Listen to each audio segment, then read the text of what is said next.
Ito ang mga dapat natin abangan dito mga kapuso sa Abot Kami na Pangarap na wag natin papalampasin ang bawat episode ng telesering ito.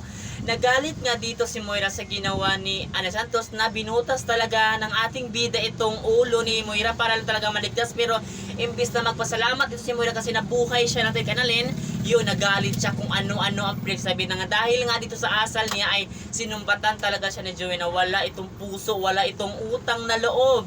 Dahil nga imbis magpasalamat ito nga ang asal at sumagot naman dito si Moira na hindi siya magpapasalamat dito kay Annalyn kasi nga si Ana Santos at si Lynette ang sumira sa kanyang buhay at never siyang magpasalamat dito. Kaya aabangan natin yan mga kapuso dahil sa asal at sa masamang ginawa talaga ni Moira dito ay ano kaya ang kapalit dito. Gayong malapit na malalaman ni Tanyag ang katotohanan tungkol sa kanyang nakaraan, maging sa pagkatao, maging sa mga pinakatatagong lihim ni Moira.